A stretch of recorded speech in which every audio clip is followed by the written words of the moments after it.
Moitísimas gracias, conselleira do Medio Rural, por estar aquí, María José Gómez.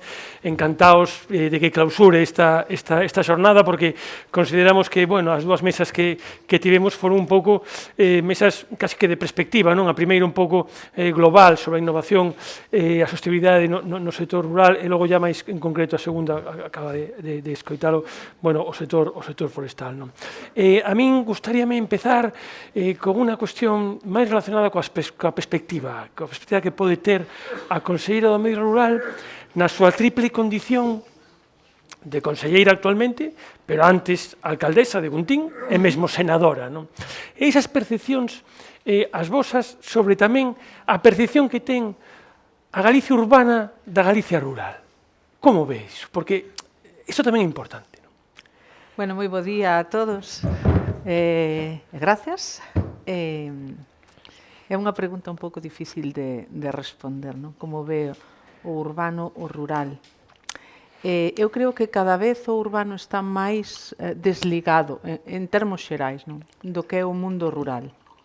E explícome, non? Cada vez as cidades son máis grandes e a xente que vive ali pois vai perdendo ese contacto que hai uns anos estaba máis preto, porque todo o mundo pois tiña un avó no rural, os tíos no rural, os nenos viñan no verán a pasar os veráns cos avós, e cada vez eso vaise perdendo máis, non? Pois precisamente pois por esa despoboación que vamos vendo. Creo que hai unha perspectiva un pouco idealizada do que é o rural ás veces, non? Ese rural idílico que lemos pois na literatura, que percibimos pois ás veces dende distintas demostracións culturais, como pode ser o cine.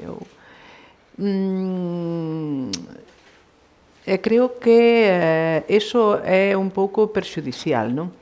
Perder a perspectiva, esa unión coa vida diaria do que é o rural, non? Gústame sempre falar dun rural moderno, que é o que realmente temos, un rural moi moderno, con explotacións agrogandeiras punteiras en Galicia. Galicia é, pois, como xa sabedes, pois, líder indiscutible en produción láctea dentro do país, pero tamén moi importante en produción cárnica, en produción pois da horta ou doutras actividades, pois como pode ser a flor, non? E creo que esa é a visión que hai que dar do rural galego, un rural no que se traballa, evidentemente, unhas condicións de vida cada vez mellores, máis actuales, máis modernas, con un rural que aposta pois pola tecnificación en todos os sectores. Tamén vimos de escoitar o sector forestal, tamén no sector forestal pouco ten que ver pois a industria forestal que temos hoxe en día coa de hai 20 anos, unha industria tecnificada desde os rematantes aos primeiros operadores, non os que cortan no monte. Creo que esa é a visión que temos que, tanto dende a Consellería como dende todas as institucións, intentar dar esa visión real do rural, un rural que non é un xardín, o rural non é un sitio idílico, é un lugar onde se traballa, onde calquera dos sectores productivos do rural o fan con profesionalidade e respetando, por suposto, o medio ambiente, os animais, o monte. É dicir, os produtores son os máis interesados en coidar, en protexer o lugar que lles dá de comer, non? En ese marco, non? Esa Galicia dual, non? Que parece que ás veces hai entre a Galicia Atlántica e a Galicia interior. Antes falábamos un pouco o principio da xornada. Bueno, eu creo que hai tres eixos, non? que son básicos, non? A poboación, non? A densidade de población, a actividade económica per se, e as infraestructuras, non?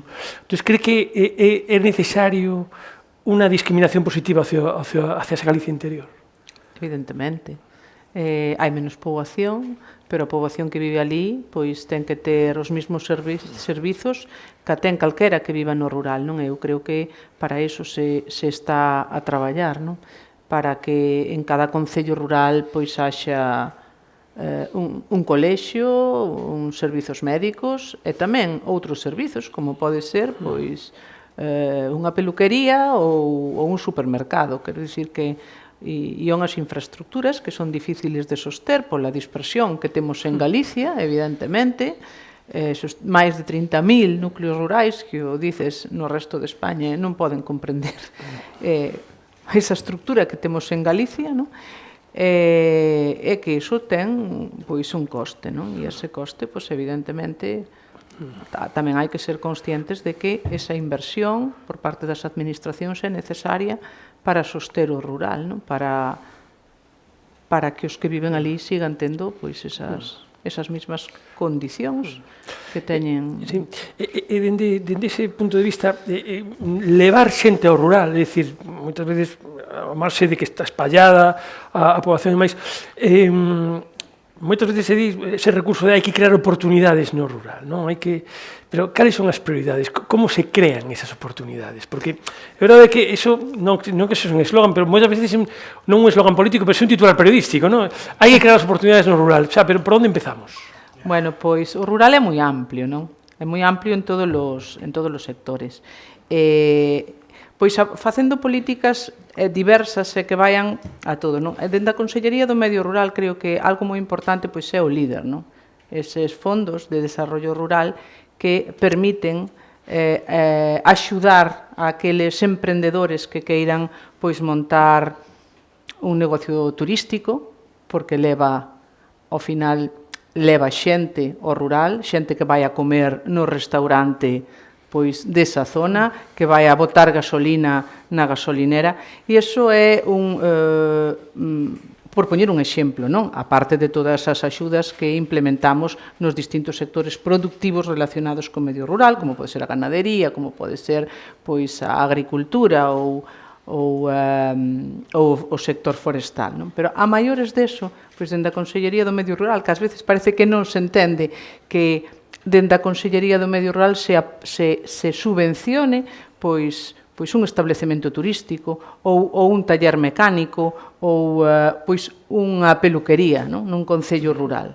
Pero todo iso pois fai que esa xente se asente no rural, traballe no rural, teña unha familia asentada no rural, uns nenos que van a ir a ese colexio e ao final pois todas esas pequenas accións de apoio a outro tipo de actividades van a revertir directamente pois en evitar que se siga despoboando o rural, non? Eu me gusta poñer en valor sempre ese tipo de axudas que se dan a eses outros sectores productivos que a mellor non están directamente relacionados coas actividades da Consellería do Medio Rural, pero sí que revirten pois en soster ese rural vivo que por o que temos que seguir apostando. Claro, por exemplo, por unha simple cuestión nominal, a Consellería do Medio Rural é transversal, non? En súa acción, non? Pero e se vamos a sectores productivos en concreto, aquí temos falado do sector forestal, temos tamén falado do sector agroalimentario, toda a cadena de valor agroalimentaria. Mesmo hai que falar dos servicios no rural, é dicir, a implantación de novos servicios no rural. Con cal se quedaría? É dicir, cal estaría no vértice da pirámide da actuación? Non? Bueno, me teño que quedar con todos, evidentemente, non pode ser de outra maneira. A Consellería do Medio Rural logo vamos baixando. É moi amplia e diversa, non? Ao final cada un pois ve a súa parcela, non?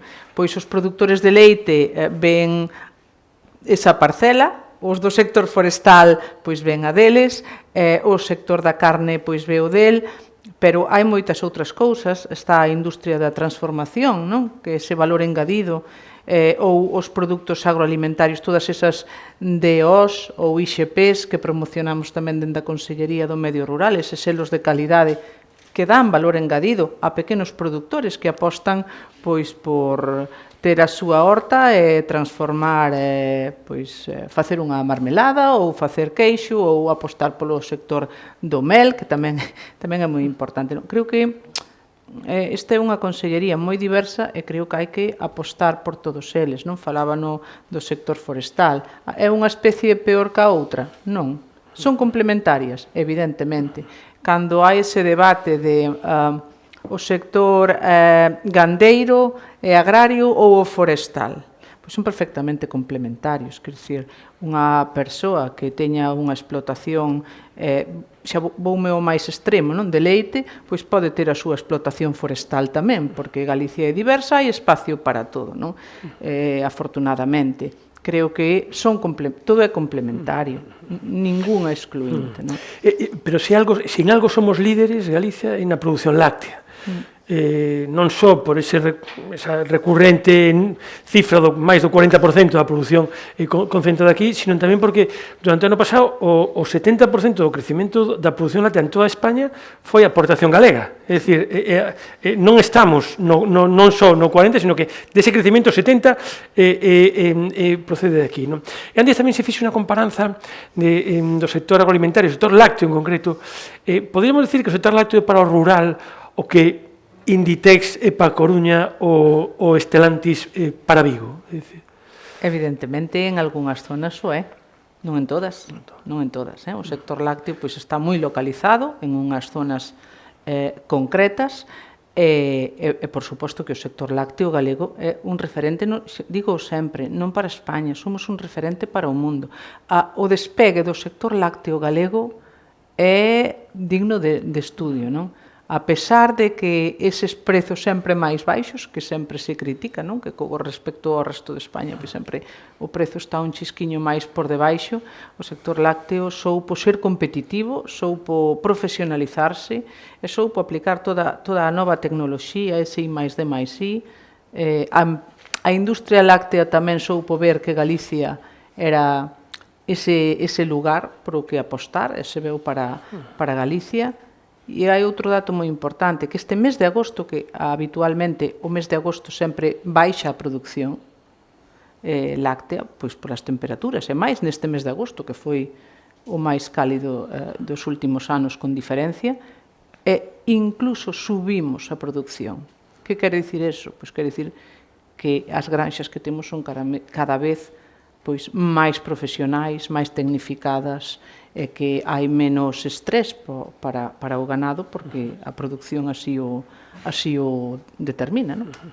Non é explicable. O sector lácteo, nese sentido, tamén é un dos sectores nos últimos 20 anos demostrou que se pode adaptar ás circunstancias e competir, non? O fin da cuota láctea, que era un vértigo para todos, é dicir, os xornalistas nos anos, lembro que nos anos 2000, 2005 por aí, como competir co fin das cuotas, non?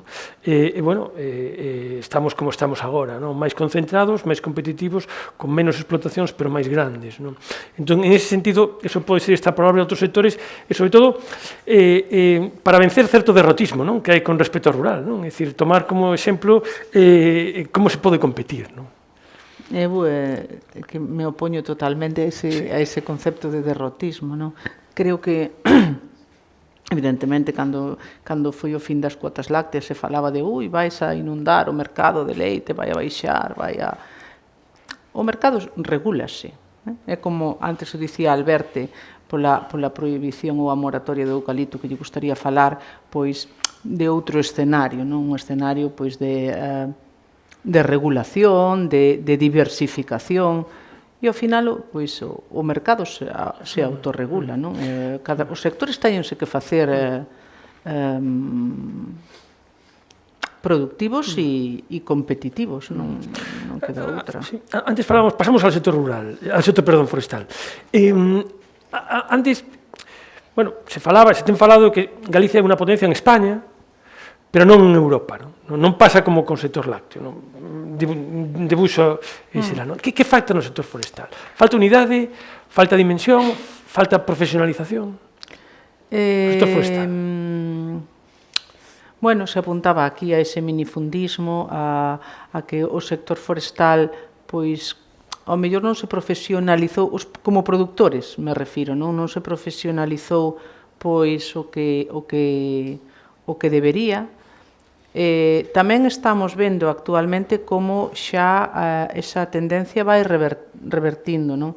A semana pasada visitábamos unha agrupación forestal de xestión conxunta no Bolo, onde os propietarios se uniron 47 hectáreas de castaño, de producción de froito, e se uniron nunha agrupación porque viron que era a maneira de, digamos, de xestionar ese territorio, non? Por qué? Pois porque moita xente, o sector forestal é como unha segunda actividade, non é a primeira actividade, non? Pero o sector forestal eu creo que ten un longo percorrido si somos capaces de facerlle ver aos propietarios que é unha fonte de ingresos.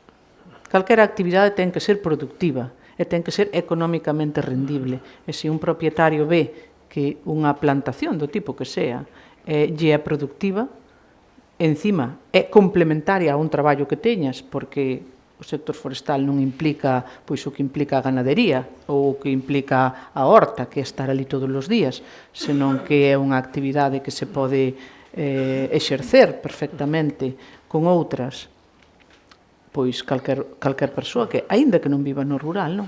É importante pois que teña a visión e que lle mostremos dende as administracións pois a visión de que pode sacar unha rentabilidade pois desas terras que herdou e que están pois en semiabandono ou en abandono, non? Que hai opcións para ese monte. Rematando co sector forestal, no? Antes tense falado do plan, no? Do plan forestal, da revisión do plan forestal de 92, que establece que darme vou xogar con dous datos, non? Por unha banda é a reducción da superficie de eucalipto un 5% como objetivo, non? De aquí a 2040, un investimento de 4.900 millóns de euros. Como vamos? É dicir, como se está llevando este proceso? Pois agora mesmo estamos invertindo ou focalizando dende a Dirección Xeral de Planificación moito nas agrupacións forestais de todo tipo, con un investimento e unha aposta forte pois, por esa unión de propietarios para xestionar ese monte diverso que temos e o vamos a seguir facendo. Outro paso pois, é ordenar, non?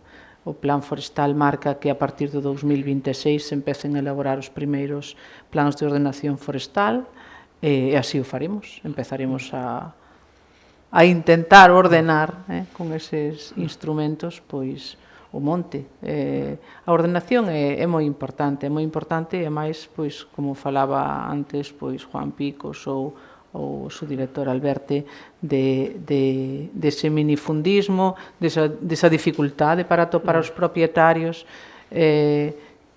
moita xente que marchou ou que ten aí herdanza e non sabe nin onde está, non?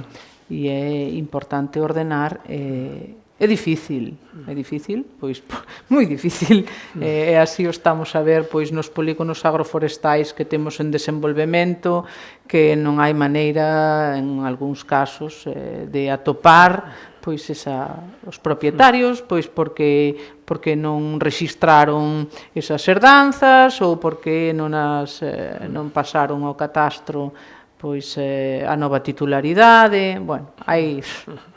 Saltando un pouco de sector, temos sectores productivos vencellados ao entorno rural que teñen voz propia en Bruselas, non Madrid, é dicir, que negocian en Bruselas porque é onde está a tostada, por decirlo de algún xeito, non? Eso sucede coa conserva, coa pesca, e sucede co lácteo, non? É dicir, moitísimo máis pendientes estamos dun cambio de comisario europeo en algunhas veces, non? Que de ministro en Madrid, non? Que iso tamén pon en valor a importancia da interlocución do propio de Galicia e os seus sectores productivos a nivel europeo, non? Pero nese sentido, temos no horizonte preto a reforma da PAC, non? Que é unha reforma estructural, que é unha forma conceptual moi como non se produzo nos últimos 20 ou 30 anos, non? Como ve esta reforma da PAC e a Xunta de Galicia? Bueno, agora estamos nun momento da negociación do marco financiero plurianual, non? A PAC é algo bastante complexo, non? Por que estamos pendentes de Bruselas, en primeiro lugar? Porque ali se decide. E se decide para toda Europa, e a Europa é moi diversa. Se nos vamos a España aínda é máis diversa, nada ten que ver, pois, o norte de España, a situación que temos en Galicia, Asturias, Cantabria e País Vasco, co resto do país, non? Entonces, se esas decisións veñen de Bruselas, pois vou máis aló, nada ten que ver, pois a estructura da propiedade nos Países Baixos, por exemplo, Holanda, Alemania, voume a Francia, coa estructura da propiedade que temos en Galicia, non? Entón, cando esas decisións, especialmente o que coñecemos como decisións verdes, esa política verde se toma en Europa, pois adaptar esas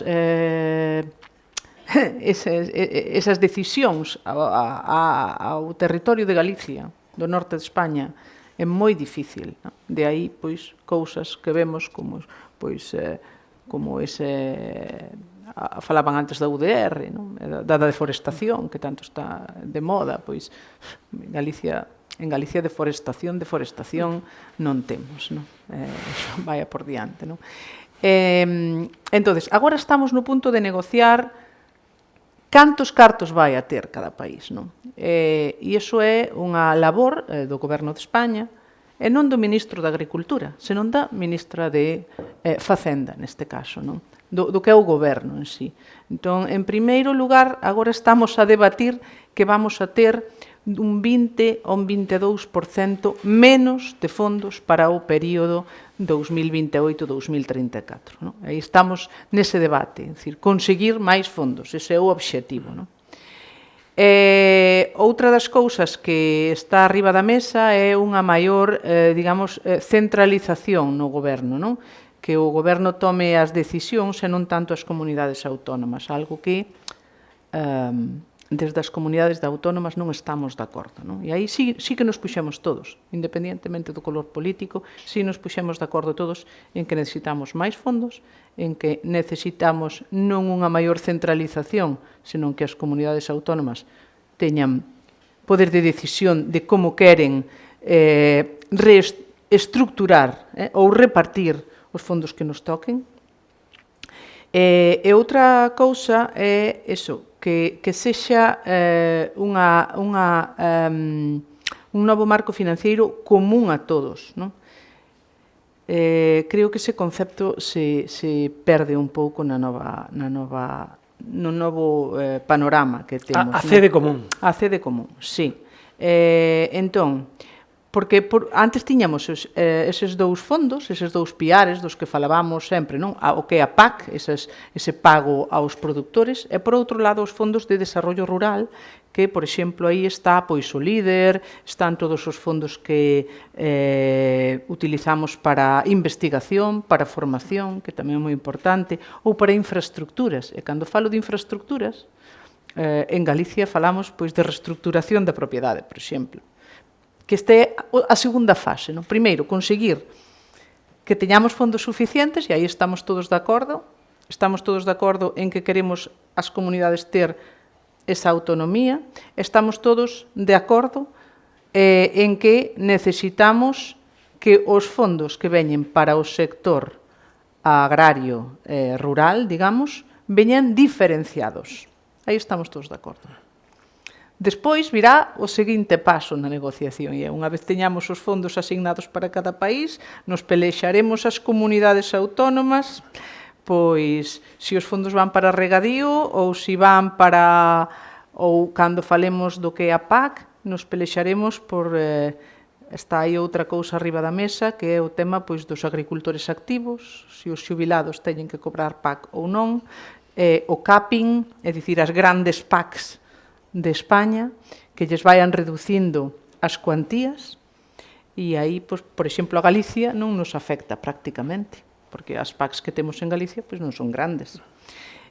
No tema dos xubilados, agricultores ou gandeiros xubilados que perciban a PAC, pois hai outras comunidades que perderían moitos máis fondos, nese caso, que perderíamos en Galicia. E esa é a segunda fase da negociación, cando nos empezaremos a pelexar, non? Digamos, pelexar, no sentido da palabra, as comunidades, pois, por defender o que é máis beneficioso para nós. E aí as do norte iremos a unha, e as do centro-sur, pois, teñen outras outras características, non? Entón, hai dúas fases de pelexe, non? Pero agora estamos na primeira, que é que necesitamos fondos suficientes e diferenciados, e que, por exemplo, eses fondos do líder, que en teoría van a ir a un fondo común donde van outro tipo de fondos, como poden ser fondos adicados á política social ou fondos adicados a grandes infraestructuras, pois que defendemos? Defendemos que os fondos que veñan para o sector agrario e forestal, para o medio rural, digamos, veñan diferenciados, porque é moi difícil competir se eses fondos van para un saco común, vai a ser moi difícil que, digamos, o medio rural compita pois con fondos de tipo social ou... Claro, ahora entendo porque o ministro Planas non lle parece tan mal a reforma da PAC, non? En certa medida, non? Pois o proceso de renacionalización nos países hace que se cade a política agraria común, non? Exactamente. Pero como son as relacións co goberno por parte da Consellería do Medio Rural?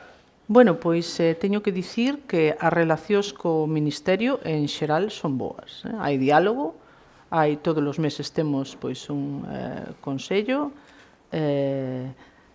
Neste caso, no tema da negociación do marco financiero, todos, como dixen antes, todos os conselleiros, independientemente de todas as comunidades, conxuntamente co ministro, nos puxemos de acordo para defender un orzamento maior e que espero pois, que se vexe incrementado, non? Esa necesidade de que as comunidades teñamos pois, máis capacidade de decisión en que queremos invertir os fondos. É dicir, as zonas do sur, por exemplo, a Andalucía, pois están moi preocupados por ter fondos para o regadío. E é lóxico, é normal, non?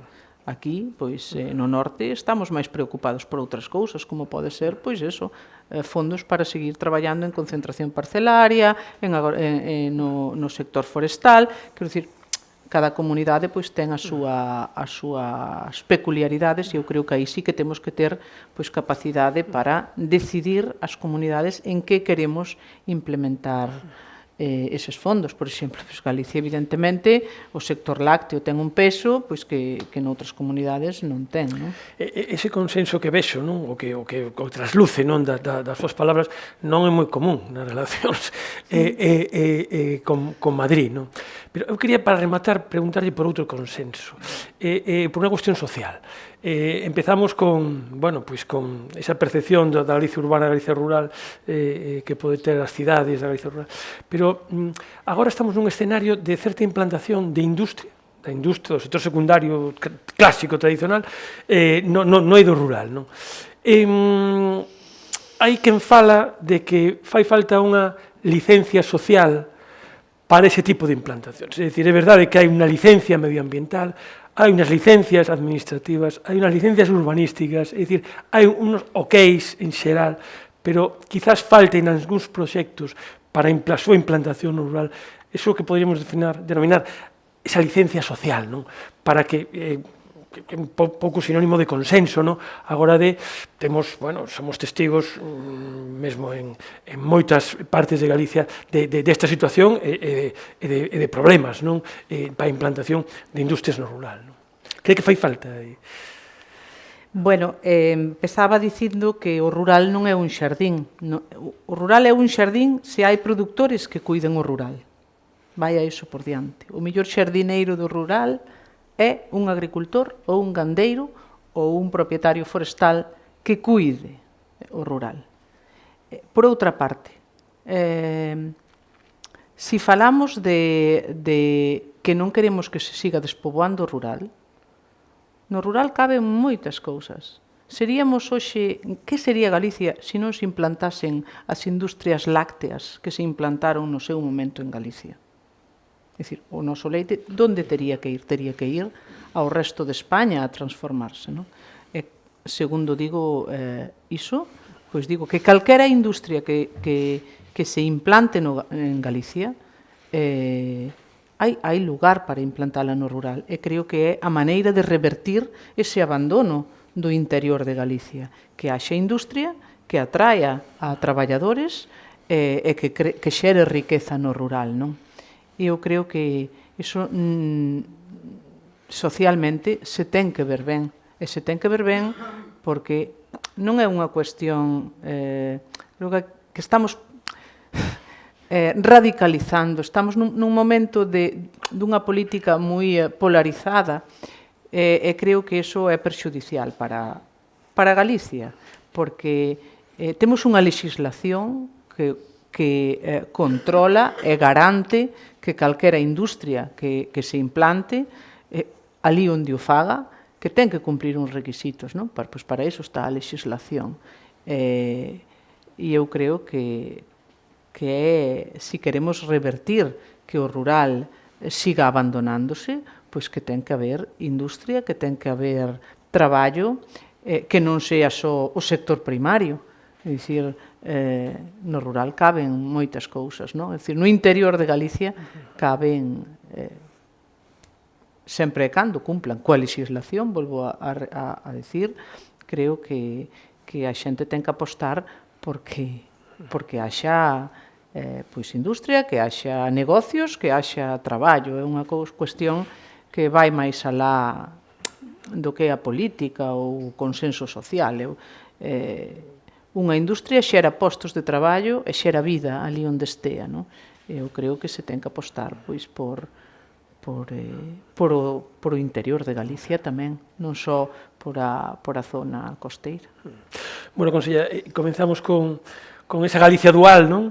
E acabamos durante toda a xornada, e acabamos aportando, creo que as claves para revertir precisamente esa situación, non? Facía a comparación dese un barco mal estivado, non? Que leva toda a carga nun lado, eso non parece que a mellor as decisións dun capitán.